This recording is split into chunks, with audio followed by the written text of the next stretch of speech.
जटाओं में है जिसके जल प्रवाह माते गंग का, गली में जिसके सज रहा है हार विष भुजंग का, डमट डमट डमट डमरू कह रहा शिव शिवम, तरल अनल गगन पवन धरा धरा शिव शिवम।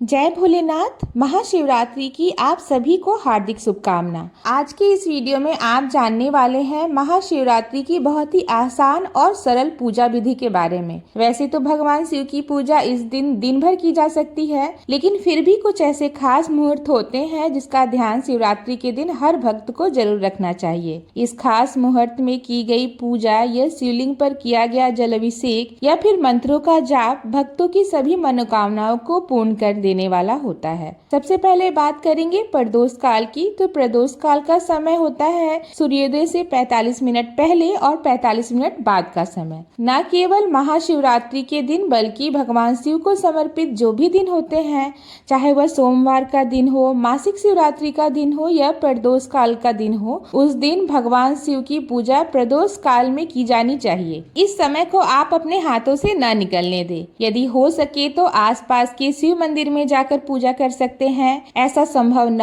हो तो घर पर आप पूजा कर सकते हैं। कहीं बाहर हो तो आप बाहर रहते हुए भी मानसिक पूजन भी भगवान शिव की इस समय कर सकते हैं। तो उस पूजा का भी भगवान शिव बहुत जल्दी स्वीकार कर लेते हैं। वहीं शिवरात्रि के दिन रात भर जागरण भी किया जाता है। तो जो भी भक्त जागरण करते हैं, इस दिन किए गए जागरण का अपार फल प्राप्त होता है। और शिवरात्रि के दिन 4 पहर की पूजा का भी खास महत्व है। और जो भी भक्त सच्चे मन से इन 4 पहरों की पूजा कर लेते हैं, पूरे जीवन भर उन्हें भगवान शिव का आशीर्वाद प्राप्त होता है। तो महाशिवरात्रि की पूजा करने के लिए सबसे पहले तो आवश्यक जो पूजन सामग्री है उसके बारे में जानना जरूरी है। वैसे तो आप अपनी सामर्थ्य के अनुसार जितना हो सके उतना रख ही सकते हैं, लेकिन जो सबसे ज्यादा जरूरी होता है वह है भगवान शिव को सबसे प्रिय गंगा जल, सफेद चंदन, भांग, धतूरा, बैर, बेलपत्र, समी पत्र, सफेद फूल या फिर जो भी मौसमी फूल या फल उस समय आपको पर्याप्त है उसे आप अर्पित कर सकते हैं। इसके अलावा जैसी भी सामर्थ्य आपके अनुसार हो वैसे मौसमी फल, दूध से बनी हुई मिठाइयों का भोग भगवान को अर्पित कर सकते हैं। व्रत रखने वाले भक्तों को सुबह जल्दी उठकर घर की साफ सफाई आदि से निर्वित होकर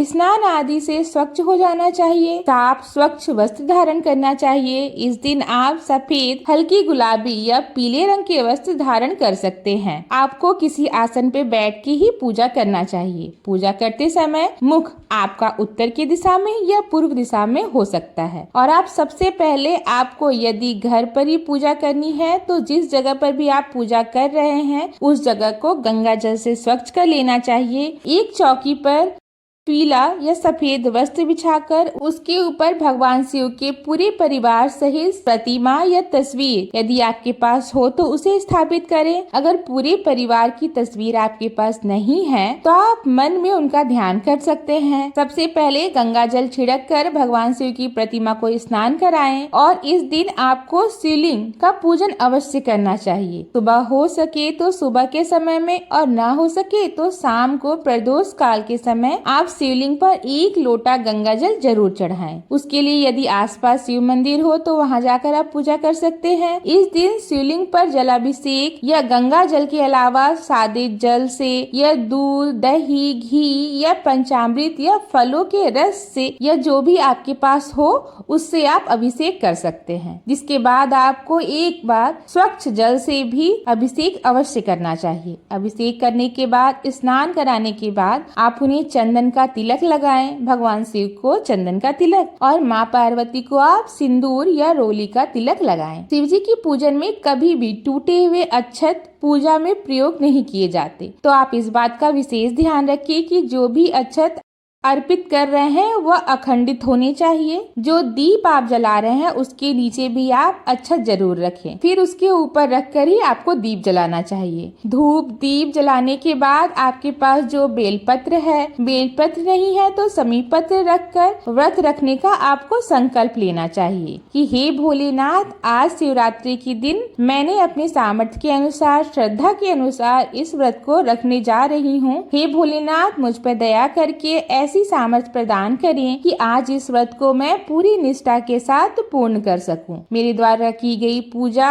उपवास को आप जरूर स्वीकार कीजिएगा। इस प्रकार से आप संकल्प लेकर संकल्प जल को भगवान के चरणों में अर्पित कर दीजिए। संकल्प लेने के बाद आप भगवान के मंत्रों का जाप करें। जब भी आप भगवान शिव की पूजा करते हैं तो मौन रहकर पूजा नहीं करनी चाहिए। मन ही मन ओम नमः शिवाय मंत्र का जाप करते रहना चाहिए या फिर महामृत्युंजय मंत्र का जाप भी आप कर सकते हैं। आप भगवान शिव को ओम नमः शिवाय मंत्र का जाप करते हुए भांग, धतूरा, बेल पत्र, अक्षत, बैर आदि अर्पित करें। जो पुष्प माला है वह अर्पित कर सकते हैं। किसी भी पूजा में भगवान गणेश की पूजा सबसे पहले की जाती है, तो इस बात को आपको ध्यान देना चाहिए। सबसे पहले गणेश भगवान की पूजा करें, उसके बाद भगवान शिव की, माता पार्वती की, फिर नंदी बाबा की, कार्तिकेय की पूजा करनी चाहिए। भगवान शिव अपने गले में सर्पों की माला धारण करते हैं, तो उनके गले में जो सर्प है उन्हें भी आप चंदन का तिलक लगाएं।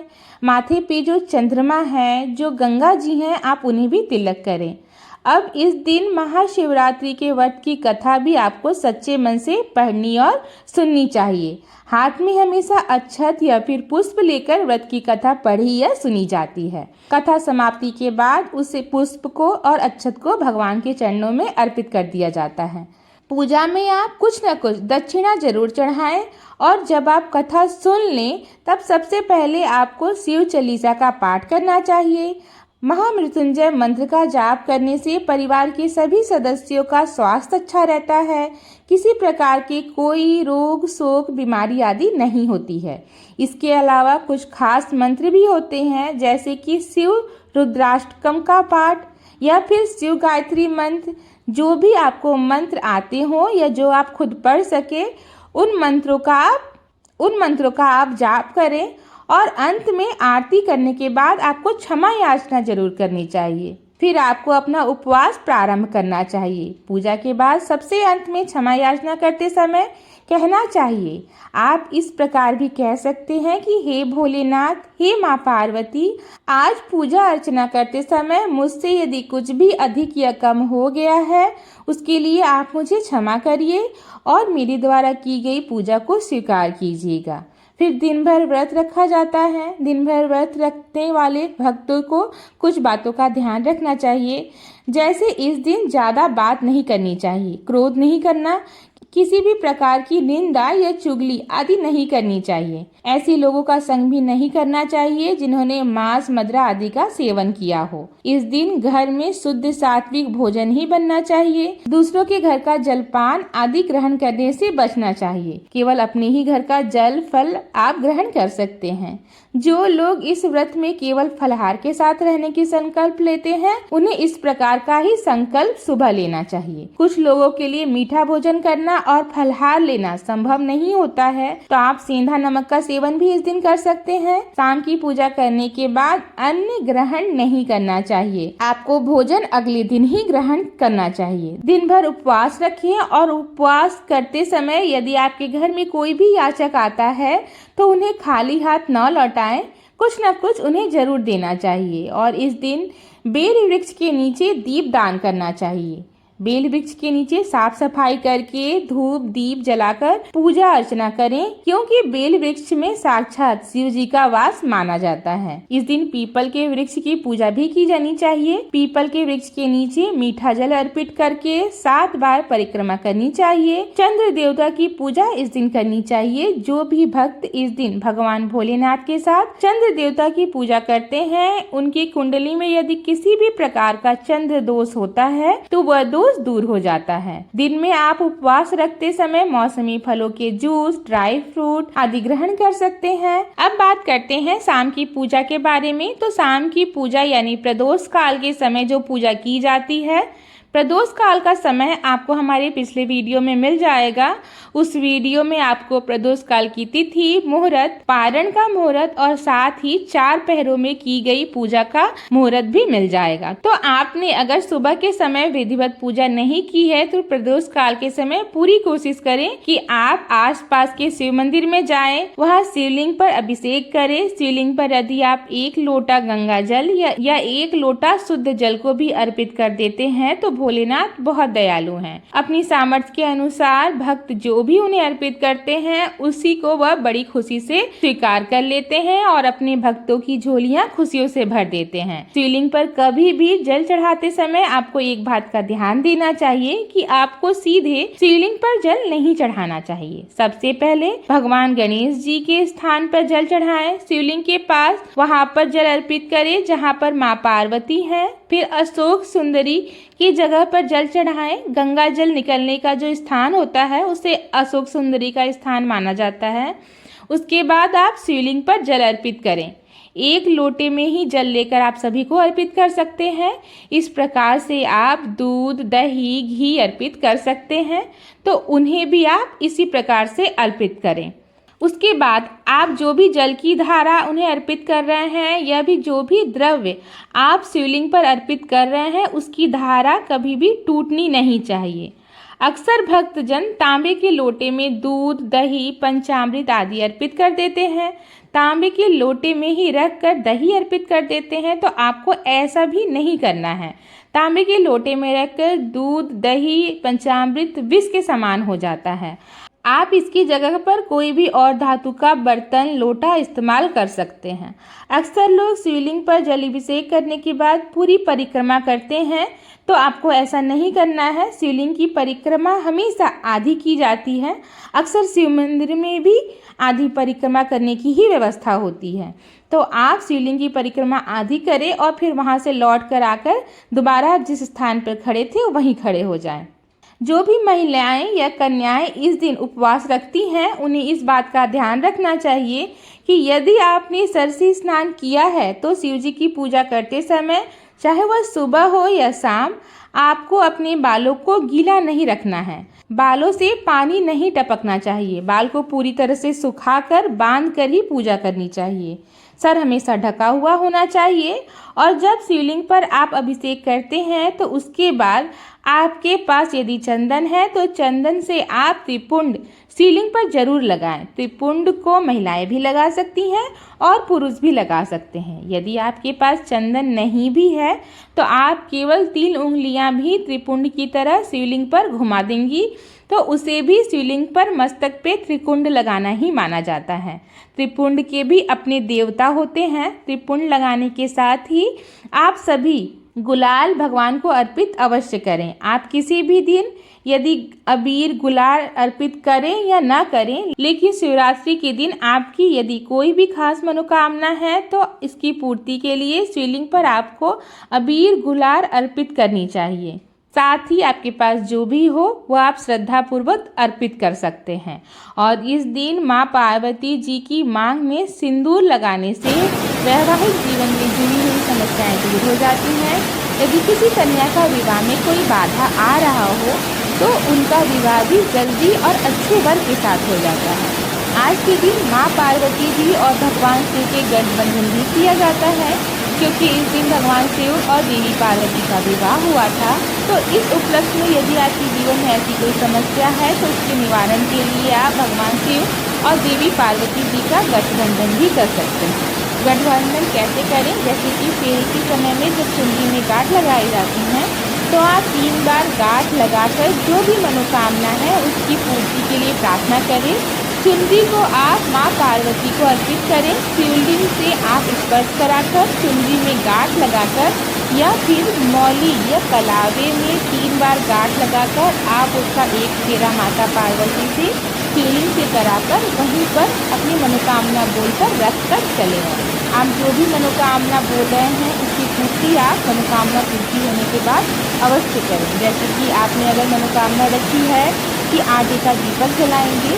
ऐसी कुछ भी मनोकामना है तो इच्छा को पूर्ति होने के बाद इसे आप अवश्य पूरा करें। आटे का दीपक का पूजा में बहुत खास महत्व होता है। हमारी मनोकामना जो भी है उसका संबंध आटे के दीपक से होता है। अगर आपकी भी कोई ऐसी मनोकामना है जो बहुत पूजा पाठ करने के बाद या बहुत नियमों का पालन करने के बाद भी पूरी नहीं हो रही हो तो आज शिवरात्रि के दिन प्रदोष काल के समय तो आटे का आप चौमुखा दीपक बनाकर शिवलिंग के पास जरूर चढ़ाएं। घी का दीपक बहुत अच्छा रहेगा। अगर घी नहीं है तो आप तिल के तेल का दीपक भी जला सकते हैं। शिवलिंग की परिक्रमा करते समय आप केवल नमः शिवाय मंत्र का जाप करें। इस समय आपको अपनी मनोकामना या उसकी पूर्ति की प्रार्थना नहीं करनी चाहिए, क्योंकि भोलेनाथ अंतर्यामी है, अपने भक्तों का सारा हाल जानते हैं। कोई भी बात उनसे छिपी हुई नहीं है। बस आप सच्चे मन से मंत्रों का जाप करें, निस्वार्थ भावना से पूजा करें।